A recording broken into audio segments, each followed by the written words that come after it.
Dans la morgue sombre, parmi les tables métalliques froides, retentit soudainement un claquement de mains. Personne ne s'attendait à ce que, quelques secondes plus tard, le cadavre commence à respirer et ouvre les yeux. Ce fut un moment qui changea tout. Les médecins paniqués, la police sous le choc et la vérité qui allait bientôt être révélée, bien plus effrayante que n'importe quel cauchemar. Que s'était-il réellement passé? Qui était derrière ce plan terrifiant? Les réponses surprendront même les auditeurs les plus endurcis. Je ne plaisante pas. La voix claire de Natalia résonna dans la salle glaciale de l'Institut médico-légal. Jeune aide-soignante de 25 ans, blonde et discrète, elle venait d'abattre sa paume sur la joue d'une femme étendue sur la table métallique. Le claquement sec fit sursauter tout le monde. Des pinces tombèrent, un plateau vibra. Personne n'aurait imaginé que cette fille timide, qui la veille encore demandait conseil d'une voix tremblante, ose un tel geste insensé. « Mais enfin, qu'est-ce que tu fais » cria Alexei, l'assistant du pathologiste. Ses yeux s'écarquillèrent, ses poings se crispèrent. « Elle est morte, et pas n'importe qui, l'épouse du milliardaire Goliovin. Toute la presse en a parlé. » Un silence de plomb s'abattit. On n'entendait plus que le goutte-à-goutte régulier d'un robinet mal fermé. Le cœur de Natalia battait si fort qu'elle craignait qu'il ne transperce sa poitrine. Elle fixait le corps immobile, puis recula brusquement. Il lui avait semblé que les paupières de la défunte avaient tressailli. Était-ce une illusion ? « Excusez-moi, je ne sais pas ce qui m'a pris, balbutia-t-elle, la voix étranglée. Mais soudain, ce que tous considéraient comme un cadavre frémit. D'abord un léger mouvement de la main, puis un souffle rauque. La seconde suivante, les yeux de la femme s'ouvrirent grands, emplis de terreur et de douleur. Elle tenta de crier, incapable de produire autre chose qu'un râle. Plusieurs reculèrent d'horreur. Un nouvel instrument s'écrasa au sol. « Mon Dieu, elle est vivante !» murmura Ledouila, l'infirmière chargée d'assister aux autopsies. Natalia, pétrifiée, s'agrippa à une civière pour ne pas tomber. Ses mains tremblaient sans contrôle. Elle se souvenait avoir enregistré la veille l'arrivée de cette femme, Irina Vadimovna, épouse d'Anton Goliovin, homme d'affaires redouté. Les papiers étaient clairs, décès constaté depuis 24 heures. Natalia elle-même avait aidé à préparer le corps pour l'examen initial. Le vieux médecin légiste, Dimitri Konstantinovitch, habituellement imperturbable, reprit ses esprits le premier. « Louda, appelle la réanimation, vite !» Sa voix se brisa presque. Irina remua de nouveau. Ses lèvres formèrent un souffle glacé. « Où suis-je ? J'ai froid. Laissez-moi sortir !» Natalia se précipita vers elle, parlant d'une voix douce comme pour calmer un enfant. « Tout ira bien. Nous allons nous occuper de vous. Apportez une couverture. » Les infirmières s'élancèrent, jetant des regards inquiets à Natalia, consciente que c'était elle qui avait frappé un corps déclaré mort. Les secondes semblaient s'étirer à l'infini. Irina grelottait, sa peau pâle parcourue de frissons. Deux infirmières revinrent précipitamment avec une couverture qu'elles posaient sur elle. Les regards se croisaient, incrédules. Comment expliquer ce retour à la vie ? « Dépêchez-vous !» hurla Dmitri Konstantinovitch, reprenant son rôle de chef. Sa main tremblante indiqua l'espace près de la table où les réanimateurs installaient déjà leur matériel. L'atmosphère s'électrifia. Les masques d'oxygène, les moniteurs, les câbles furent déployés à une vitesse fébrile. Irina remua faiblement les lèvres, cherchant désespérément de l'air. « Natalia !» souffla-t-elle soudain, ses doigts glacés agrippant la main de la jeune aide-soignante. Un murmure à peine audible, mais assez clair pour glacer le sang de tous. Natalia se figea. Comment cette femme, censée ne l'avoir jamais vue, connaissait-elle son prénom ? L'écho de cette question fut interrompu par l'arrivée de Sergueï, l'agent de sécurité du bâtiment. Grand, large d'épaules, son visage empourpré trahissait l'urgence. « Qu'est-ce que c'est que cette histoire ? On m'a dit qu'un cadavre s'élevait et vous vous moquez de moi ?»« Personne ne plaisante, » répliqua Alexei crispé. « Elle est vivante. Je ne comprends pas comment, mais elle respire. Son organisme ressemble à un corps en hibernation, c'est incompréhensible. » Le bourdonnement des machines confirmait ses propos. Un pouls faible, une tension presque inexistante, mais une activité vitale indiscutable. Un des médecins s'exclama « Métabolisme ralenti, comme dans un coma artificiel, mais elle vit, incontestablement. » La rumeur se propagea comme une traînée de poudre. On appelait l'administration, la sécurité, et même la presse semblait déjà alertée. À peine quelques minutes plus tard, la porte s'ouvrit brusquement. Un homme mince vêtu d'un long manteau sombre pénétra dans la salle, suivi d'un policier massif au visage fermé. « Inspecteur Roman Viktorovitch Voloshin », déclara-t-il sèchement en montrant sa plaque. Ses yeux passèrent de Natalia à Alexei, de Dmitri au corps allongé. « Expliquez immédiatement ce qui se passe ici. » Le silence retomba, brisé seulement par les bips irréguliers du moniteur. Alexei prit la parole, d'une voix hésitante. Nous sommes aussi sous le choc. Les urgentistes tentent de stabiliser la patiente. Nous n'avons aucune explication scientifique pour le moment. Voloshin fit un pas vers Natalia. Qui a osé la frapper demanda-t-il d'un ton sec, sachant déjà la réponse. La jeune femme blêmit. Natalia Lebedeva, 25 ans. Sa voix tremblait. Décrivez les faits, sans fioriture, ordonna le policier. Sa plume raclait son carnet, chaque mot consigné. Natalia, livide, commença son récit d'une voix entrecoupée. Elle expliqua qu'un élan incontrôlable l'avait poussée à poser sa main sur la joue de la défunte, qu'elle avait cru percevoir un signe infime, un tressaillement presque imperceptible. « Si je ne l'avais pas fait, dit-elle en fixant le sol, elle serait déjà ouverte sur la table d'autopsie. » Voloshin resta impassible, son regard perçant ne quittant pas le visage de la jeune femme. Vous comprenez que votre geste peut être considéré comme une atteinte à l'intégrité d'un corps, voire une tentative criminelle. Sa voix ne montait pas, mais chaque syllabe frappait comme un coup de marteau. Natalia hocha faiblement la tête. « Oui, mais je n'ai jamais voulu lui nuire. » Autour d'eux, les urgentistes s'activaient. L'air saturé de l'odeur métallique et du froid se mêlait à un parfum nouveau, celui de la vie qui reprenait corps. Les écrans montraient des signes encourageants. « Pression encore basse, mais stable », annonça un médecin. Irina gémissait, ses doigts cherchant toujours la main de Natalia, comme si ce lien fragile était son unique ancre.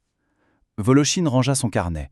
« Assez pour le moment, elle doit être interrogée dès que possible. » Mais les médecins s'interposèrent aussitôt. « Impossible, elle risque de sombrer à nouveau. Elle doit être transférée en soins intensifs et immédiatement. » Après une brève hésitation, l'inspecteur céda, non sans exiger qu'une garde policière soit placée devant sa chambre. Le cortège s'organisa dans une précipitation méthodique. La civire quitta le bloc, entourée de blouses blanches et d'uniformes sombres. Natalia resta quelques secondes figée, les oreilles bourdonnantes, le cœur au bord de l'explosion. Puis elle suivit, comme attirée par un fil invisible.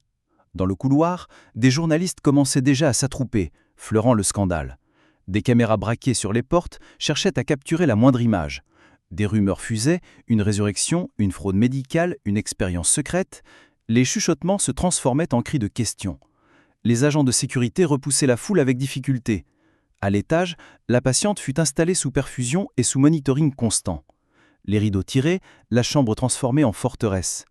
Et pourtant, malgré la présence des policiers, Irina réclama à nouveau d'une voix faible « Je veux parler à l'inspecteur, tout de suite !» La chambre était plongée dans une semi-obscurité. Les appareils émettaient des bips réguliers, rythme artificiel d'une vie fragile. Autour du lit, 2 policiers montaient la garde, silhouette figée dans la lumière des veilleuses. Natalia, restée en retrait, observait, incapable de détourner les yeux. Irina ouvrit lentement les paupières. Son visage, marqué par la fatigue, exprimait une détermination inattendue. D'une voix rauque, elle ordonna « Faites venir l'inspecteur. Maintenant. » Les médecins protestèrent, arguant qu'elle avait besoin de repos absolu, mais elle insista, les doigts crispés sur le drap, jusqu'à ce que Voloshin accepte d'entrer. Il s'approcha calmement du lit, carnet en main. « Vous vouliez me voir » demanda-t-il sans détour. Irina esquissa un sourire amer. « Oui. Je dois parler, avant qu'il ne soit trop tard. » Sa respiration était saccadée. Chaque mot semblait lui coûter un effort immense. « Ce n'était pas un meurtre », déclara-t-elle soudain. Le silence tomba comme une chape. Même les machines paraissaient suspendre leur souffle. « C'est moi, qui ai tout organisé. » Les sourcils de l'inspecteur se haussèrent imperceptiblement. « Expliquez. » Irina détourna les yeux, fixant le plafond. « J'en avais assez de cette vie. Mon mari, son contrôle constant, l'oppression de ses regards, ses menaces voilées. Je voulais disparaître avec Denis. Ce nom s'échappa de ses lèvres comme une confession interdite. Mon amant. Nous avions trouvé des gens capables de falsifier les certificats, de préparer un produit qui plonge dans une mort clinique. Tout devait être réglé. Documents, transferts, évasion. » Natalia sentit un frisson glacial parcourir son échine. Tout ce théâtre, toute cette souffrance n'était qu'un plan conçu pour fuir une cage dorée. « Mais quelque chose a mal tourné, » continua Irina, les yeux brillants de larmes. « Celui qui devait me sortir du morgue n'est jamais venu. Il m'a abandonné. Peut-être volontairement. Je crois qu'on voulait ma mort réelle. Et c'est ce coup, ce geste insensé qui m'a ramené. » Voloshin notait chaque mot, son visage toujours fermé, mais ses yeux brillaient d'un éclat particulier.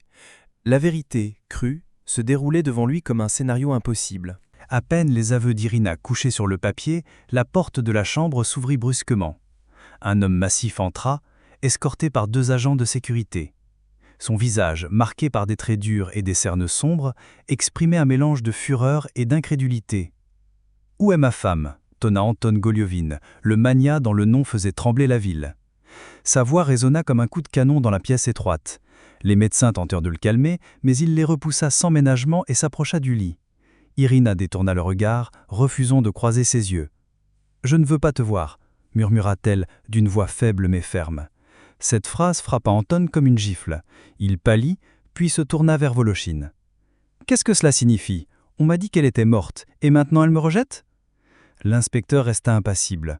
« Monsieur Goliovin, calmez-vous. Votre épouse a survécu dans des circonstances particulières, elle sera entendue officiellement. Pour l'instant, vous devez quitter la chambre. »« Non !»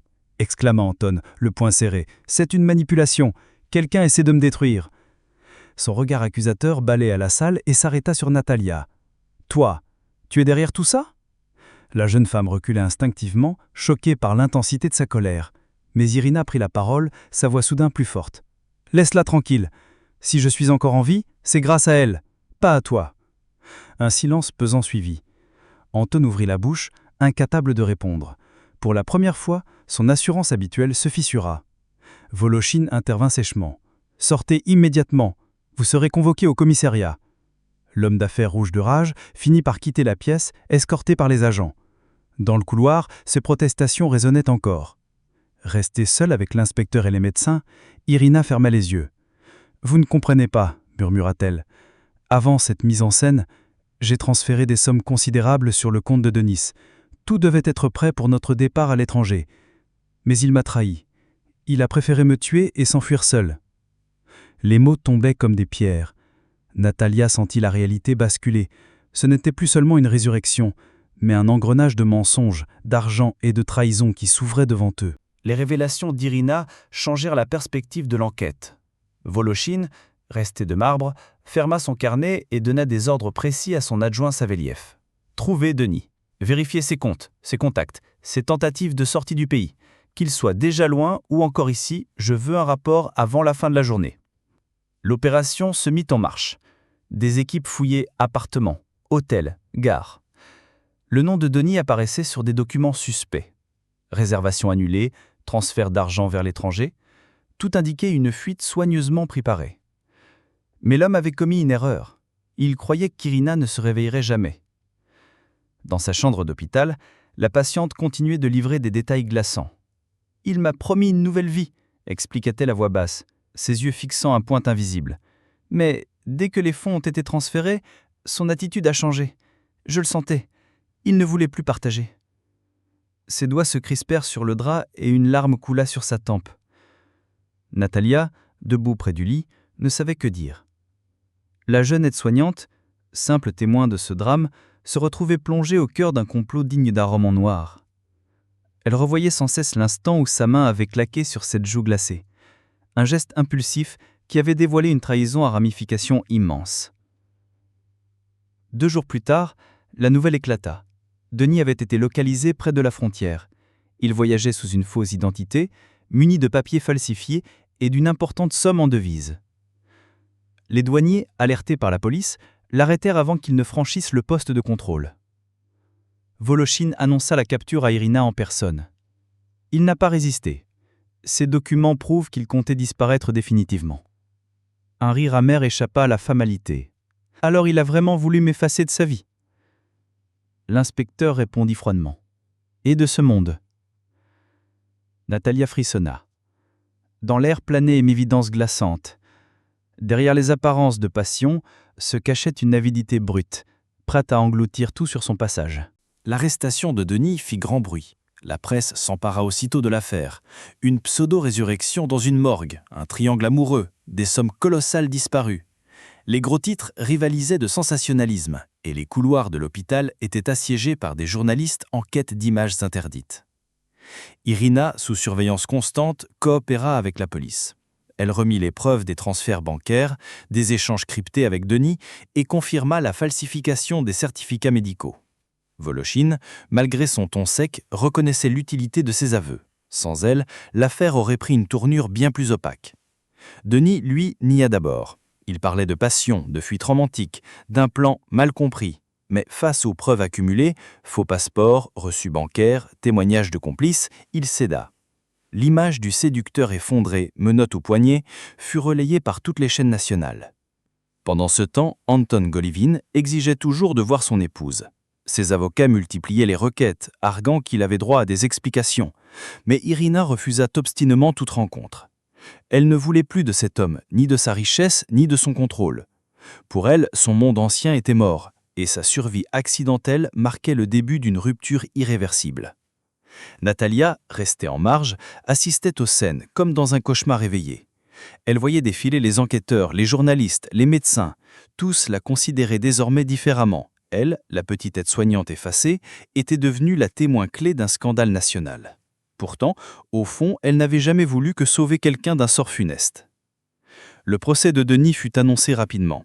Les charges retenues incluaient fraude, falsification, tentative d'homicide. La peine prévue était lourde. Irina, convoquée comme témoin principal, sut que sa parole pèserait dans la balance. Elle tremblait à l'idée d'affronter celui qu'elle avait aimé au point de tout risquer. Voloshin lui dit simplement « C'est votre dernière chance de tourner la page. Dites la vérité, rien que la vérité. » Dans le silence tendu de la chambre, Irina hocha la tête. Elle avait compris. Cette mascarade, née d'un désir de liberté, l'avait conduite au bord de la tombe.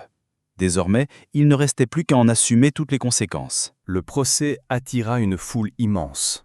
Dans la salle, journalistes, curieux et hommes d'affaires se pressaient pour assister à la chute de Denis et au témoignage de celle qui avait osé défier son mari milliardaire. L'atmosphère était électrique, chaque mot résonnant comme une détonation. Denis, vêtu d'un costume froissé, paraissait bien différent de l'amant charismatique qu'Irina avait connu. Ses yeux fuyants trahissaient une peur mal contenue. Les preuves s'accumulaient contre lui. Transferts bancaires, passeports falsifiés, témoignages des intermédiaires arrêtés.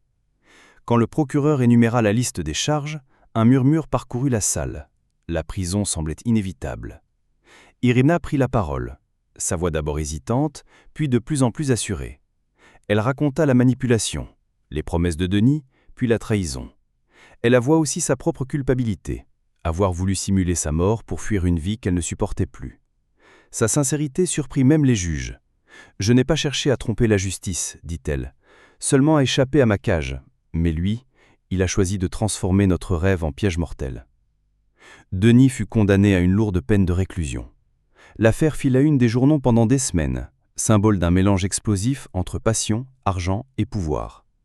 Irina, quant à elle, échappa à la prison grâce à sa coopération active. Elle fut placée sous protection, mais dut affronter le regard accusateur de son mari, resté silencieux tout au long du verdict. Leur mariage, déjà détruit, n'était plus qu'une façade brisée. Natalia, elle, vit sa vie bouleversée. De simple aide-soignante, elle devint l'héroïne involontaire d'une affaire nationale. Le directeur de l'hôpital la félicita publiquement. Ses collègues la regardaient désormais avec respect. On lui proposait une promotion. Pourtant, au fond, elle se souvenait toujours d'un détail obsédant, le son sec de cette gifle.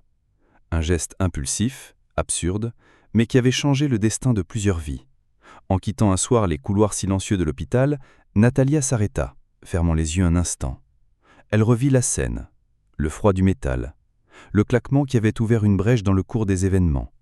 Parfois, pensa-t-elle, le hasard frappe comme une main invisible. Et cette main, ce soir-là, avait été la sienne.